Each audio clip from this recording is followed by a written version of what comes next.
bonsoir et bienvenue dans cette édition du journal en version française. Au sommaire de ce soir, les principales actualités nationales, notamment un retour sur les événements marquants qui ont vu la présence du président de la refondation lors de plusieurs activités officielles à travers le pays. Mais nous n'allons tout de même pas oublier les actualités internationales. Pour commencer, le district de Mourndave dans la région Ménabé a accueilli durant 2 jours la célébration conjointe de la Journée internationale de la biodiversité, de la Journée mondiale de l'environnement et de la Journée mondiale de la lutte contre la désertification et la sécheresse. Selon le ministre de l'Environnement et du Développement durable, le choix de la région Ménabé répond à des enjeux environnementaux majeurs. De son côté, le président de la refondation a réaffirmé la nécessité de renforcer la lutte contre les feux de brousse et la déforestation. Reportage de Keita Revilla et Yada Razafimpias. La région Ménabé est reconnue pour l'exceptionnelle richesse de son patrimoine naturel. Elle abrite notamment la célèbre allée des Baobabs, les aires protégées de Girindi et de Ménabé-Antmine, ainsi que des forêts sèches et des mangroves d'une grande valeur écologique. Mais cette région est également l'une des plus exposées aux effets du changement climatique, avec une dégradation progressive des ressources naturelles et de l'environnement.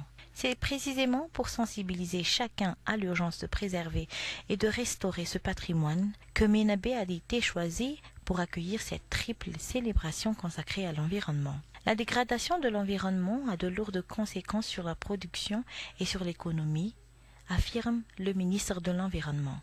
Des entreprises comme Siranal ou les pêcheries de Ménabé ont été durement touchées. Leur déclin a conduit une partie de la population locale ainsi que des migrants à exercer une forte pression sur les aires protégées, aggravant ainsi leur dégradation. À l'échelle nationale, la sécheresse et le kéré qui frappe le sud entraînent des mouvements de population vers Ménabé. Face à cette situation, nous allons étendre les aires protégées, restaurer les forêts dégradées, les mangroves et les écosystèmes fragiles, tout en renforçant la lutte contre toutes les formes de pollution. Nous engagerons également la création d'une police de l'environnement, l'élaboration d'une loi sur le climat afin d'intégrer les enjeux climatiques dans les activités de production, ainsi que la révision du statut des agents forestiers pour mieux protéger les ressources naturelles de Madagascar.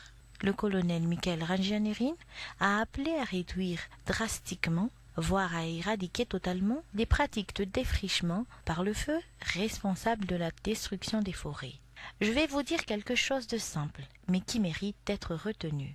Tout à l'heure, vous avez demandé davantage d'eau pour les rizières. Un député a également soulevé une autre préoccupation.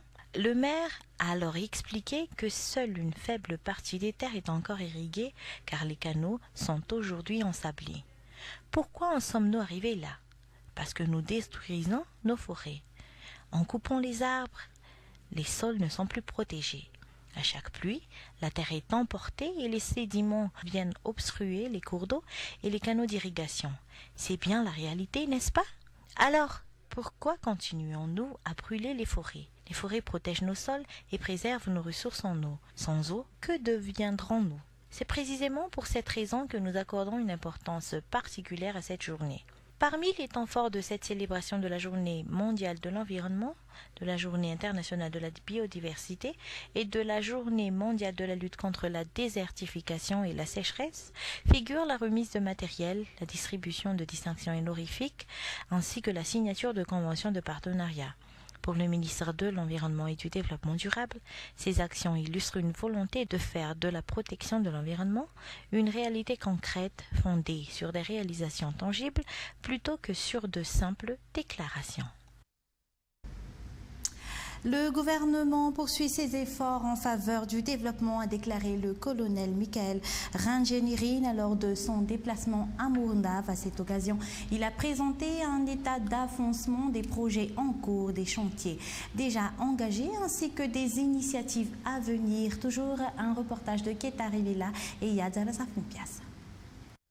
Répondant aux préoccupations exprimées par les habitants de Ménabé, le président de la refondation a annoncé que les travaux de réhabilitation des points critiques de la route nationale numéro 34 sont déjà en cours. Il a précisé avoir personnellement sollicité le ministère des Travaux publics afin d'accélérer les interventions sur cet axe stratégique, notamment jusqu'à Mahab.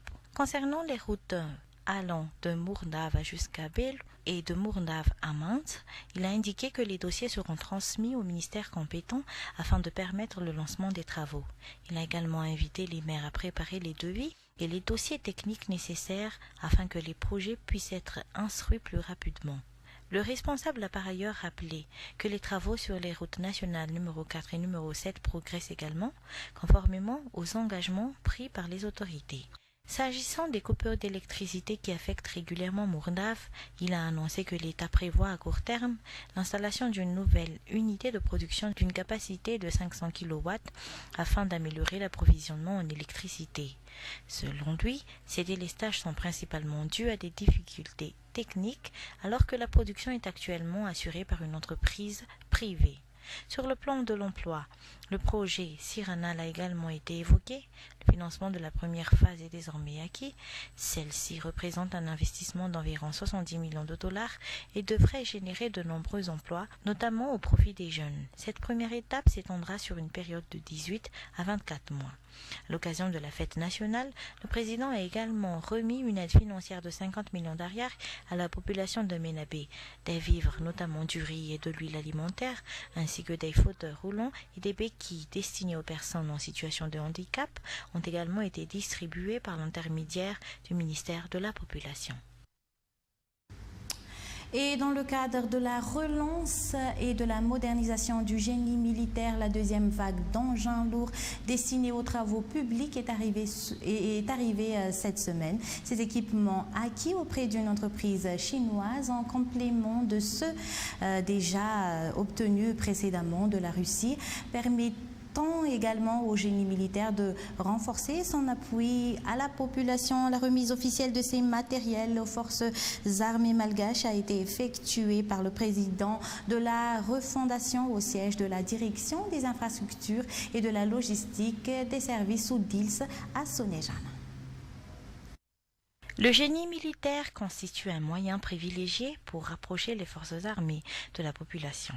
Grâce à ces équipements modernes, les unités pourront intervenir rapidement pour ouvrir les pistes, réaliser des travaux d'infrastructure et venir en aide aux habitants, notamment dans les zones difficiles d'accès. D'après le président de la refondation, ces nouveaux matériels permettront au génie militaire de disposer d'équipements conformes aux normes requises pour mener efficacement les travaux d'ouverture de routes, tout en facilitant l'évacuation des productions agricoles des régions enclavées. Ils contribueront également à renforcer la sécurité dans les zones touchées par l'insécurité. Le lot comprend notamment 6 camions bennes de 10 mètres cubes, 3 de marque Ovo et 3 de marque Photon, 3 compacteurs vibrants d'une capacité de 20 à 60 tonnes, 3 concasseurs ainsi que 3 chargeuses pelleteuses d'une capacité de 3 à 5 mètres cubes. Le directeur de la DILS a souligné que ces nouveaux engins se distinguent par leur puissance, leur modernité et leur faible consommation de carburant, malgré leur performance élevée. Parmi les équipements figurent également les tractopelles, reconnus à l'échelle internationale pour leur efficacité dans les travaux de terrassement. Les camions disponibles en 2 modèles sont dotés d'un double essieu, leur permettant d'évoluer sans difficulté sur des terrains boueux ou difficiles. Des formations ont déjà été dispensées au personnel du génie militaire afin d'assurer une utilisation optimale de ces nouveaux équipements. Cette modernisation vise à redynamiser les capacités opérationnelles du génie militaire. Les matériels ne resteront pas uniquement dans la capitale, mais seront progressivement déployés dans les différentes régions du pays afin de soutenir les projets de développement au plus près des populations. Et par rapport à l'événement qui est survenu le 3 juillet à Ivange et ses environs, le chef de l'État a indiqué qu'un drone avait suivi le cortège du véhicule du président dans lequel il se trouvait depuis jeudi et cela s'est poursuivi vendredi. Des mesures d'urgence ont immédiatement été prises, notamment le déploiement d'équipements destinés à détecter ces drones. Le président a par ailleurs présenté ses excuses pour les désagréments causés par les coups de feu tirés précisant qu'il s'agissait d'une mesure de sécurité jugée indispensable dans les circonstances. Et face aux disparitions inexpliquées de plusieurs jeunes signalées ces derniers temps dans la capitale, le président de la République a également lancé un appel solennel à l'ensemble des forces de l'ordre, les exhortant à prendre des mesures fermes afin de faire face à ce phénomène préoccupant et de renforcer la protection de la population. Et dans un tout autre sujet, au niveau de l'Assemblée nationale, le projet de loi numéro 006-2026-PL proposé par le député Rakutwaruitina Navalna-Franki relatif à la politique d'utilisation des langues et aux droits linguistiques impose l'usage prioritaire du malgache dans l'administration. Il oblige les services de l'État à utiliser la langue nationale dans tous les documents officiels. Le ministère de l'Industrie et du secteur privé recense plus de 1500 coopératives à Madagascar, dont 950 dans la région Analamang. Un recensement national digitalisé même pendant 6 mois en partenariat avec une société privée permettant de disposer de données fiables afin de mieux accompagner ces structures, véritables moteurs de création d'emplois et de production locale. Nalsour Ndiamasnourou nous fait le point. Plus de 1500 coopératives évoluant dans le secteur de l'agriculture, du transport, de la pêche et de nombreuses autres filières sont actuellement enregistrées auprès du ministère de l'Industrie et du Développement du secteur privé. 950 d'entre elles sont concentrées dans la région Analamang et ses environs. Pour disposer d'une cartographie précise du secteur, un vaste recensement national sera lancé dans les prochains mois. L'opération s'appuiera également sur la digitalisation afin de constituer une base de données fiable, actualisée et accessible. L'objectif est de mieux accompagner les coopératives à travers des programmes de renforcement de capacité, un meilleur accès au financement ainsi qu'au marché. Véritable moteur de développement économique local, les coopératives contribuent à la création d'emplois et à la valorisation de la production nationale, en cohérence avec les orientations du PGER. Mené en partenariat avec le Programme des Nations Unies pour le Développement, ou le PNUD, ce recensement couvrira l'ensemble du territoire malagasy pendant une période de 6 mois, une étape importante pour mieux structurer et soutenir le mouvement coopératif à Madagascar. Les autorités iraniennes ont réuni ce matin des millions de personnes. La plupart des dirigeants iraniens se sont retrouvés pour une grande prière en hommage à l'Ayatollah Ali Khamenei, un homme qui brille de son absence. Son fils Mojtaba n'a pas encore fait d'apparition en public depuis sa nomination. Axel Simon de France 24. Aux côtés de 3 des fils d'Ali Khamenei, la plupart des hauts responsables du régime iranien ont assisté à la grande prière de ce dimanche. Le 4e fils de l'ayatollah, Mojtaba Khamenei, n'est pas apparu. Celui qui a succédé à son père à la fonction de guide suprême n'a pas été aperçu en public depuis sa nomination. Des représentants du Hezbollah et du Hamas, soutenus par Téhéran, assistent également aux cérémonies. Au 2e jour des obsèques d'Ali Khamenei, le site de la grande mosquée de Téhéran est noir de monde. Le chef des gardiens de la révolution, Ahmad Vaidi, a fait une apparition dans la foule. Les fidèles continuent de réclamer vengeance pour la mort de l'ayatollah, tué il y a 4 mois lors de l'une des premières frappes américano-israéliennes. Les États-Unis et Israël peuvent être certains que nous nous dresserons contre eux sur tous les fronts à travers le monde et que nous les frapperons. Je demande à nos responsables de tout mettre en œuvre dans leurs négociations pour inclure la vengeance pour notre leader.